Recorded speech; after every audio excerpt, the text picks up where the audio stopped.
ሰላም ሰላም፣ እንዴት ናችሁ? ዛሬ በአንድ ነገር ወደ እናንተ መጥተናል። እሱም ጓደኛችን 25000 ፎሎወር ስለገባ ፍራንክ ልናረገው ነው። እሱ ገና ከክላስ አልመጣም። እኛ ቀደም ብለን ስለመጣን ዛሬ አሪፍ ጊዜ ይኖረናል። ተከታተሉ። አዬ አከም ጅርቱ ነገኝ ወላላ ሲሚን ጀቻ ኦቦሌሲ ኬኛ ስኬን ኤችዲን ወዲን ደሚሻን ፎሎወርሲ ገለ ጅራ እንዲ ቢው ክላስ ቲፋ ጅራ ፍራንኪ ጎቹዳፊ ዋንበሬዳ ቆጴፈኔ ጅራ ኑ ሆርዶፋ ኬኪን ቆቆራ ኬኪን ቢዲ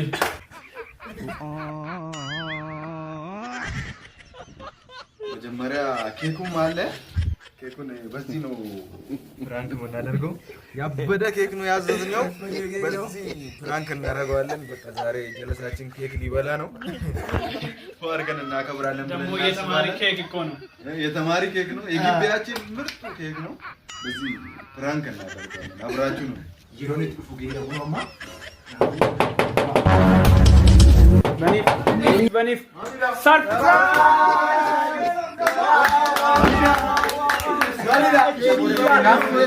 amma surprise si kopesne jira followers kuma jigdamisha nati babanna keki si kopesne jira keki kana keki muruda wala oh my god Jesus is love hey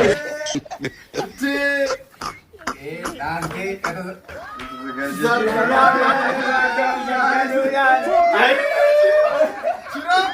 Shiro Kuma jigdamisha followers kuma jigdamisha oh ay jaggedulan kuma jigdamisha disket HD ay wannatachu Baka bagamadde surprise inera yaada kamisitti dhagam maal sitti mul'ata gammachuu kee bara kamitti galchuu dandeessa natti toleera keeki ta'uu dhiisuu isaa baay'ee natti toleera baay'ee galatoomaa akkasitti naa kabajuu keessanii fi baay'ee jaalladheera galatooma hojii babbareedaa hojjetaa followers godhaa hordofaa isqeen HD foonaan jaaladha nama seetee jiratti